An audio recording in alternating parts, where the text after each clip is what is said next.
অনেক দূরের এক পাহাড়ি অঞ্চলে ছিল একটি ছোট্ট সুন্দর গ্রাম, যার নাম রঙিনপুর। এখানে সব পশু পাখি মিলেমিশে থাকত। এক ছোট পাখি থাকত, তার নাম ছিল টুনটুনি। টুনটুনি ছিল খুব চঞ্চল, দুষ্টু আর কৌতূহলী। সারা দিন সে উড়ে বেড়াত, কখনো ফুলে বসত, কখনো গাছে লাফ দিত, আবার কখনো মাটিতে এসে ব্যাঙের সঙ্গে খেলত। কিন্তু একটা সমস্যাও ছিল টুনটুনির। সে কারোর কথা শুনত না, বড়দের কথা অমান্য করত, আর সবসময় বলতো, আমি ছোট পাখি, আমাকে কেউ ধরতে পারবে না। গ্রামের বয়স্ক পাখি বুড়ি ময়না টুনটুনিকে সবসময় উপদেশ দিত। টুনিমা, ঝড় উঠলে উঁচু গাছে বসো না, অন্ধকারে বেরোও না, আর জঙ্গলের গভীরে একা যেও না। কিন্তু টুনটুনি মাথা নেড়ে বলতো, ওসব তো তোমাদের ভয়, আমি তো সাহসী, আমি উড়তে পারি, কোথাও ঝড় আসবে বুঝলেই পালাবো। ময়না চুপ করে যেত, কিন্তু তার মনে চিন্তা থেকেই যেত। একদিন দুপুরবেলা আকাশ হঠাৎ করে কালো হয়ে গেল, গাছে পাতা কাঁপতে লাগল। পাখিরা সবাই ডেকে ডেকে বলল, ঝড় আসছে, সবাই নিরাপদে যাও। পাখিরা বাসায় ফিরে গেল, খরগোশরা গর্তে ঢুকে পড়ল, ব্যাঙগুলো ডোবায় লুকিয়ে পড়ল। কিন্তু টুনটুনি তখন ফুলের বনে খেলছে। সে ভাবল, এই ঝড়ে কী বা হবে, আমি তো উড়ে উড়ে চলে যাব। সে গাছের ডালে বসে খেলতে লাগল। তখনই এক বিকট শব্দে বজ্রপাত হল, আকাশ ফেটে পড়ল, আর হাওয়ায় টুনটুনি হাওয়ার ঘূর্ণিতে ঘুরতে ঘুরতে উড়ে গেল দূরে, অজানা এক জায়গায়। টুনটুনি যখন চোখ মেলল, তখন সে একটা অচেনা গাছের নিচে পড়ে আছে।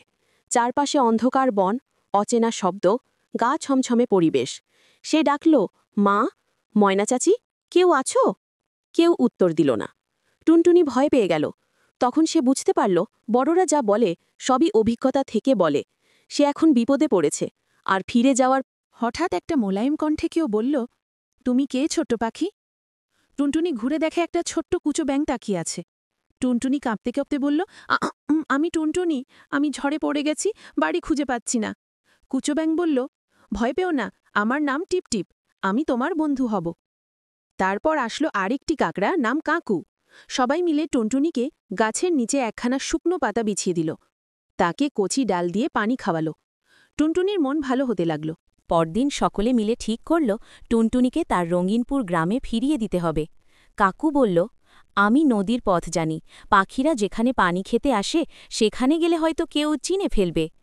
টিপটিপ বলল, আমি বন পথ চিনে রাখতে পারি, আমরা যদি সবাই মিলে চেষ্টা করি তবে ঠিকই পথ খুঁজে পাব। 3 বন্ধু মিলে রওনা দিল। পথে টুনটুনি অনেক কিছু শিখল, যেমন কিভাবে গাছ দেখে দিক বোঝা যায়, কোথায় কি খাওয়া যায় না, কিভাবে ভয় পেলে থেমে না গিয়ে ধৈর্য ধরে এগোতে হয়। সবচেয়ে বড় শিক্ষা সে পেল, বড়দের কথা শোনা উচিত। সে বারবার বলছিল, আমি আর কারো কথা অবজ্ঞা করব না।